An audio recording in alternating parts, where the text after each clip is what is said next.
O líder da oposição na Câmara Municipal de Salvador, vereador Augusto Vasconcelos, que é do PCdoB, cobrou um posicionamento da Prefeitura sobre a situação do IPTU, que ainda não teve as regras de cobrança definidas para o ano que vem. Segundo o vereador, o prefeito Bruno Reis não dá sinais de que está disposto a resolver o problema herdado do ex-prefeito ACM Neto.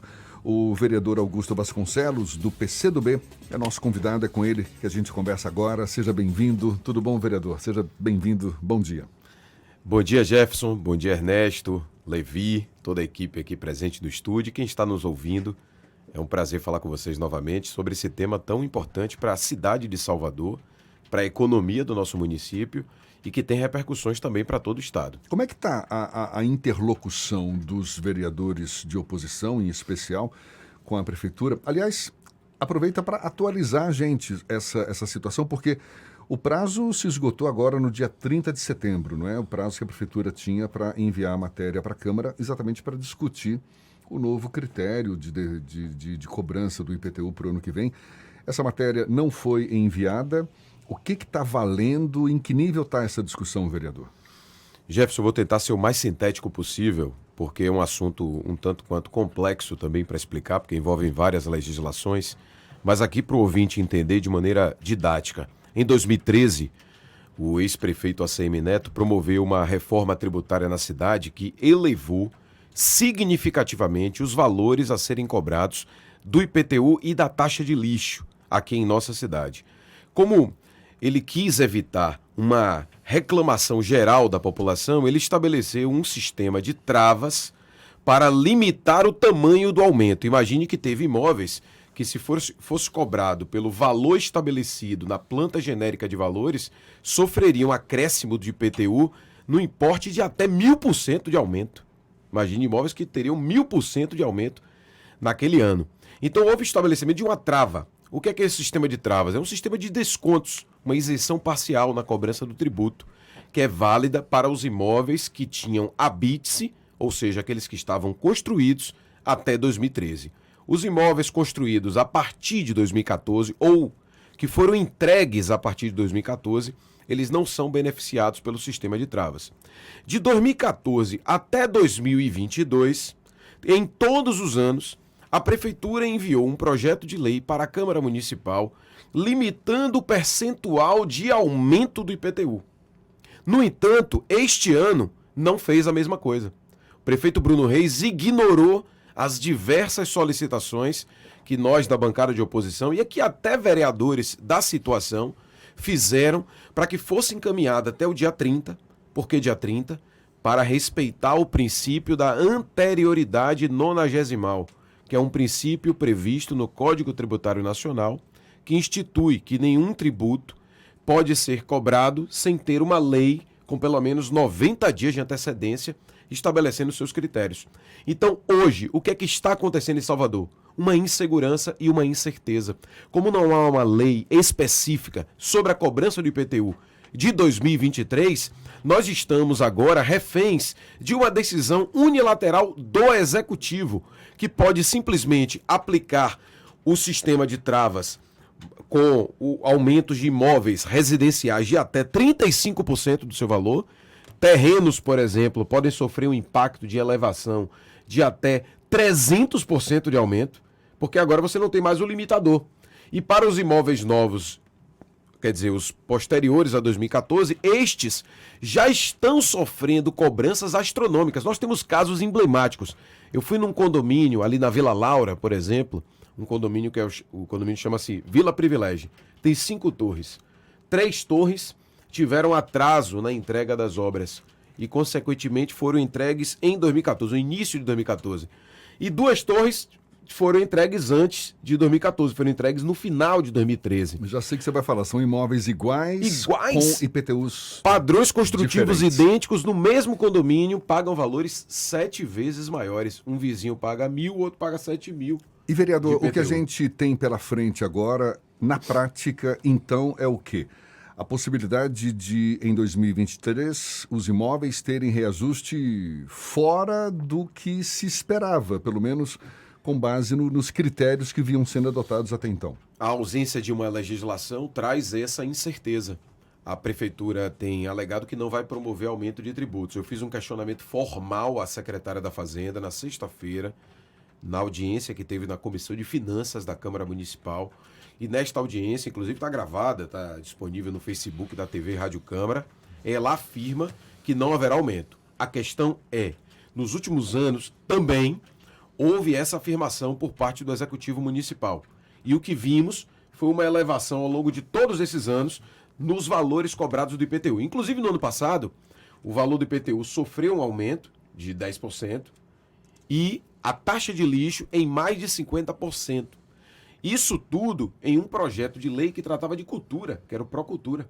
Aí eles embutiram o aumento do IPTU num projeto que não tinha nada a ver com o IPTU e promoveram mais um aumento na cidade. Resultado, Salvador é uma das cidades que mais cobra esse tributo e a gente quer garantir que as pessoas paguem de acordo com o princípio da capacidade contributiva. Ninguém quer quebrar o município. O IPTU é um tributo importante, taxa de lixo também, mas a gente quer garantir que as pessoas paguem de acordo com a sua condição de pagamento. Vereador Augusto Vasconcelos, eu fico aqui pensando, queria que o senhor me ajudasse a entender que diabo está acontecendo na Câmara Municipal de Salvador. Eu digo isso porque eu me lembro de uma sessão, quando estava em discussão o Código Tributário, cheguei por acaso na Câmara umas 9, 10 horas da noite, uma daquelas sessões longas, né, com claque organizada nas galerias, etc. Agressões verbais, xingamentos a vereadoras, inclusive. E o debate que estava acontecendo é se podia ser votado ou não um conjunto de emendas para o Código Tributário que tinha chegado naquela tarde, tinha mais de 400 páginas. E tinha gente que defendia que isso tinha que ser votado na hora. O líder da oposição, segundo o vereador Edivaldo Brito, que nós entrevistamos aqui, o vereador Edivaldo Brito, fez questão de marcar aqui professor emérito de Direito Tributário da UFBA e da USP, uma das maiores referências em Direito Tributário.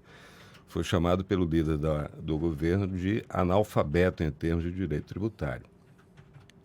A secretária Giovana Winter foi apontada aqui pela auditora e professora Carla Borges como uma pessoa de trato difícil, que teria, inclusive, acusações de prática de assédio contra servidores. Você tem um conjunto de coisas que me parecem um tanto estranhas, como, por exemplo, o contribuinte nunca conseguir ter uma posição sua respeitada ou afirmada no Conselho de Contribuintes, perder todas as discussões nas instâncias do próprio município, quando se discute o valor de um IPTU. E parece que há uma completa falta de diálogo entre oposição e governo, e entre o próprio governo e sociedade. Nós aqui temos tentado, inclusive, ouvir as fontes da prefeitura sobre esse assunto e a gente não consegue. O que está acontecendo e por que a Câmara não consegue dar uma resposta clara para a população de Salvador sobre o IPTU? E por que há esse cheque em branco para que apenas a decisão autocrática do prefeito decida se vai aumentar e nessa proporção? O que está acontecendo com o Legislativo? Eu acho que isso tem a ver, Ernesto, com a forma com que está sendo tratada a relação executivo-legislativo na cidade de Salvador, pelo menos desde 2013 para cá, quando se estabeleceu uma regra praticamente autocrática, onde o prefeito manda e a Câmara acaba acatando, por conta de uma maioria avassaladora que foi constituída ao longo dos anos. Grande parte dos parlamentares são ligados ao prefeito. Muitos deles estão insatisfeitos também. Eu converso com muitos deles. Tenho uma boa relação com quase todos os vereadores e vereadoras. E a gente ouve nos corredores que essa insatisfação existe também na base do prefeito. Mas um receio de ser retaliado, um medo de perder cargos na prefeitura, um receio de perder espaço político nessa atual gestão, acaba fazendo com que a maioria fique silente. Não, o silêncio tem predominado. Quem tem levantado essa pauta de IPTU somos nós da bancada de oposição, o professor Edivaldo Brito, o próprio presidente da Câmara levantou este assunto em outros momentos. É importante registrar que nós queremos o diálogo, inclusive como ouvidor geral da Câmara, eu convoquei 2 audiências públicas sobre o tema, convidei a secretária da Fazenda, que esteve presente em uma delas, na outra não compareceu. Fizemos também um convite ao prefeito, convidamos também a equipe técnica da Cefaz, temos dialogado permanentemente com o Sindicato dos Fazendários Municipais, que são as pessoas que trabalham na cobrança, na fiscalização tributária da cidade e que também estão insatisfeitos com a forma como o modelo foi instituído. Eu acredito que esse momento que nós estamos vivendo, né, digamos, de um momento eleitoral, né, os ânimos acabam sendo acirrados, porém, a prefeitura tem estabelecido a falta de diálogo sobre o tema muito antes da eleição. Então não é por conta de um período eleitoral. Já antes da eleição, não tem abertura para um diálogo para buscar solução. A secretária sabe do problema, viu? Porque eu já falei com ela várias vezes, inclusive o movimento IPTU Justo, que é um movimento formado por pessoas da sociedade, pessoas comuns, contribuintes que se organizaram, já apresentaram inclusive um dossiê sobre a realidade do IPTU. Ela inclusive afirmou que conhece o problema, mas não tomou nenhuma atitude para resolver. Pois é, vereador, pelo que está sendo relatado aí, é uma discussão que vem se arrastando já há muito tempo, ou até, na verdade, a vontade de aprofundar essa discussão, coisa que não tem acontecido ao longo desses últimos tempos. Qual é a leitura que o senhor faz dessa postura da prefeitura, de não abrir um canal de diálogo, de não mandar uma matéria tão importante como essa para a Câmara Municipal, de não ter essa facilidade de interlocução? É o quê, afinal de contas? A gente pode concluir o quê? Deduzir o quê? É má vontade? É má fé? É desconhecimento da legislação? O que está pegando carona no que o Ernesto da perguntou? Câmara, não existe legislativo? O que está acontecendo da parte da prefeitura de não abrir esse canal de diálogo? Qual é a leitura que o senhor faz?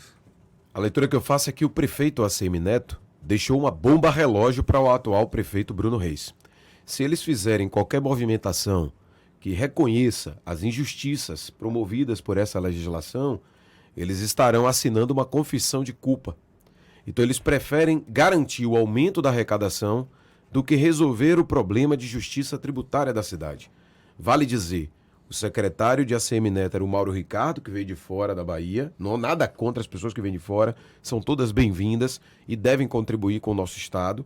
Porém, estamos falando de pessoas que não conhecem a realidade da periferia de Salvador, da classe média da cidade, do setor produtivo.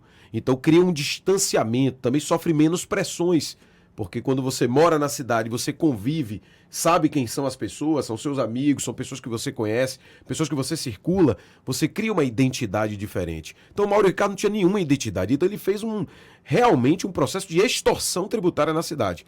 Veio a secretária Giovana Victor, que também é de fora, vem de Niterói, não tem uma relação direta com a cidade, e vem mantendo esta lógica de aumento da arrecadação. A visão da prefeitura é aumento de arrecadação. Não passa em nenhum momento pela preocupação de resolver a questão de justiça tributária. Vou falar uma questão que é pior ainda, Jefferson, que é a questão do ITIV, porque há hoje uma decisão do Superior Tribunal de Justiça em sede de recurso repetitivo, ou seja, súmula que deveria ser aplicada para todos os casos que tramitam no judiciário do país. Em que consiste? O ITIV tem que ser cobrado sobre o valor real da transação do negócio jurídico, ou seja, a compra e venda do imóvel, o valor da compra e venda, é que determina o valor do ITIV. A Prefeitura de Salvador ignora a decisão do STJ, ou seja, o Superior Tribunal de Justiça deu uma decisão e a Prefeitura não quer cumprir. E está cobrando ITIV sobre o valor venal. Já questionei isso à secretária, já questionei ao prefeito, mandei inclusive documentos formais da ouvidoria da Câmara e a omissão na resposta tem sido a regra, porque eles preferem garantir o aumento de arrecadação do que cumprir uma decisão judicial. E eles fazem um cálculo, olha, se cada contribuinte for ingressar com a ação, isso vai demorar anos, nem todo mundo vai ingressar com a ação. Consequentemente, uma parte desse dinheiro vai continuar com a prefeitura. Risco e resultado. Né? Pois é. Então, isso é lamentável. É um descumprimento de decisão judicial e um desrespeito ao contribuinte soteropolitano. Para a gente encerrar, vereador Augusto Vasconcelos, líder da oposição na Câmara Municipal de Salvador, ele que é pelo PCdoB. Qual o próximo passo? O cenário, não é, relatado aqui nos sugere uma série de irregularidades que estão sendo ainda sustentadas pela gestão municipal. Qual é o próximo passo? Isso vai ficar por isso mesmo? Cabe algum instrumento da Justiça? O que se vislumbra pelos próximos dias agora? Em relação à lei aprovada na época do governo ACM Neto, existem já várias ações diretas de inconstitucionalidade tramitando no Tribunal de Justiça.